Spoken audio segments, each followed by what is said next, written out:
ओम नमः शिवाय। हर हर महादेव। नमस्कार दोस्तों, आप सभी को हरतालिका तीज की हार्दिक शुभकामनाएं। आज हम आप सभी को हरतालिका तीज की कथा, पूजा विधि और उपाय के बारे में आप सभी को बताएंगे। आइए जानते हैं हरतालिका की तीज की पूजा विधि। अपने सुहाग की रक्षा के लिए महिलाएं हर साल हरतालिका तीज का व्रत रखती हैं। धार्मिक दृष्टि से यह व्रत भाद्रपद के महीना की शुक्ल पक्ष की तृतीया तिथि पर रखा जाता है। हरतालिका तीज पर इस साल शुक्ल योग के साथ रवि योग, हस्त नक्षत्र व चित्र नक्षत्र का संयोग बन रहे हैं। महिलाएं निर्जला व्रत रख सुख व सौभाग्य की कामना करती हैं। यह पूजा विशेष तौर पर सुबह और शाम के समय की जाती है। आइए जानते हैं इसके शुभ मुहूर्त और पूजा विधि। हरतालिका तीज पर ब्रह्म योग, शुक्ल योग, रवि योग, नक्षत्र, चित्रा नक्षत्र का संयोग बन रहे हैं। ये सभी योग शुभ माने जाते हैं। दृक पंचांग के अनुसार सुबह 9:25 से 7 सितंबर सुबह 6 से 2 बजे तक रवि योग रहेगा। शुक्ल योग 5 सितंबर की शाम से शुरू होकर रात 10:15 तक रहेगा, जिसके बाद ब्रह्म योग का निर्माण होगा। हस्त नक्षत्र सुबह 9:25 तक रहेगा, जिसके बाद चित्र नक्षत्र लग जाएगी। उदय तिथि के अनुसार व्रत 6 सितंबर को रखा जाएगा। भाद्रपद मास शुक्ल पक्ष की तृतीया तिथि के 5 सितंबर दोपहर 12:21 से शुरू हो जाएगी, जो 6 सितंबर दोपहर 3:01 तक ही रहेगा। ऐसे में कई लोग लेकर कंफ्यूज है कि संध्या में हरतालिका तीज का पूजन कैसे करेंगे। इसके बारे में आप सभी को बताते हैं।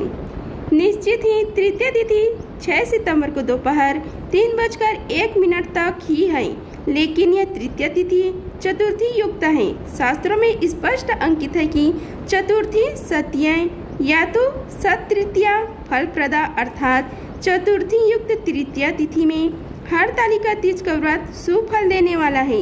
इसलिए पूरे दिन और संध्या में भी हरतालिका तीज का व्रत पूजन किया जा सकता है। पौराणिक कथा के अनुसार माँ पार्वती ने भी हरतालिका तीज का व्रत रखा था। अब हम सुबह के शुभ मुहूर्त के बारे में बताते हैं। हरतालिका तीज पर सुबह 6:02 से 8:33 तक भगवान शिव और माता पार्वती की पूजा का शुभ संयोग हो रहेगा। शाम की में पूजा का शुभ मुहूर्त है। शाम की पूजा गोधूली मुहूर्त में शुभ मानी जाती है। दृक पंचांग के अनुसार 6 सितंबर को 6:36 से 6:59 तक गोधूली मुहूर्त रहेगा। अब हम आप सभी को इसकी पूजा विधि के बारे में बताते हैं। सबसे पहले चौकी सजाएं। चौकी के चारों ओर केले के पत्तों को कलावे से बांध दें। साफ कपड़ा बिछाकर कलश की स्थापना करें। श्री गणेश जी को प्रणाम करें। इस पूजन में मिट्टी या रेत से शिव परिवार बनाकर पूजा किया जाता है। प्रभु का जलाभिषेक करें। 16 श्रृंगार का सामान, अगरबत्ती, धूप दीप, शुद्ध घी, पान, कपूर, सुपारी, नारियल, चंदन, फल फूल के साथ आम, केला, बेल व शमी के पत्ते से पूजा करें। हरतालिका तीज व्रत की कथा का पाठ करें। फिर आरती के बाद श्रद्धा के साथ भोग लगाकर क्षमा याचना करें। अब हम आप सभी को हरतालिका तीज की कथा का रसपान कराते हैं। आइए रसपान कीजिए कथा का।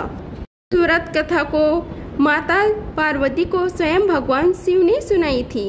भगवान शिव ने इस कथा में माँ पार्वती को उनका पिछला जन्म याद दिलाया था।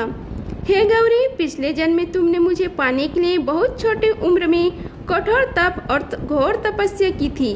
तुमने न तो कुछ खाया और न ही पिया, बस हवा और सूखे पत्ते चबाए थे। जला देने वाली गर्मी हो या कपा देने वाली ठंड, तुम नहीं हटी और डटी रही। बारिश में भी तुमने जल नहीं पिया। तुम्हें इस हालत में देखकर तुम्हारे पिता दुखी थे।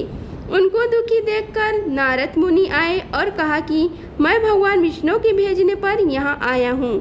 आपकी कन्या से विवाह करना चाहते हैं।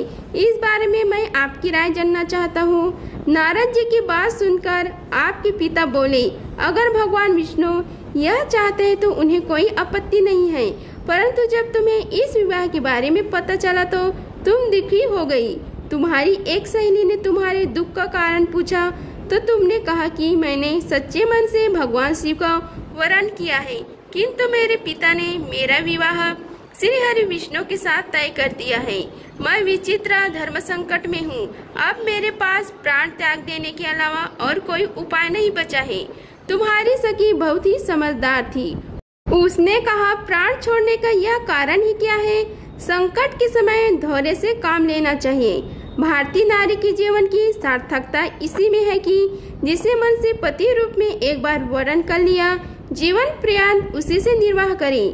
मैं तुम्हें घनघोर वन में ले चलती हूँ, जो साधना स्थल भी है और जहाँ तुम्हारे पिता तुम्हें खोज भी नहीं पाएंगे। मुझे पूर्ण विश्वास है कि ईश्वर अवश्य ही तुम्हारी सहायता करेंगे। तुमने ऐसे ही किया। तुम्हारे पिता तुम्हें घर में न पाकर बड़े चिंतित और दुखी हुए। इधर तुम्हारी खोज होती रही, उधर तुम अपनी सहेली के साथ नदी के तट पर एक गुफा में मेरी आराधना में लीन रहने लगी। तुमने रेत की शिवलिंग का निर्माण किया। तुम्हारी इस कठोर तपस्या के प्रभाव से मेरा आसन हिल उठा और मैं शीघ्र ही तुम्हारे पास पहुंचा और तुमसे वर मांगने को कहा। तब अपनी तपस्या की फलीभूत मुझे अपने समक्ष पाकर तुमने कहा, मैं आपको सच्चे मन से पति के रूप में वर्ण कर चुकी हूँ।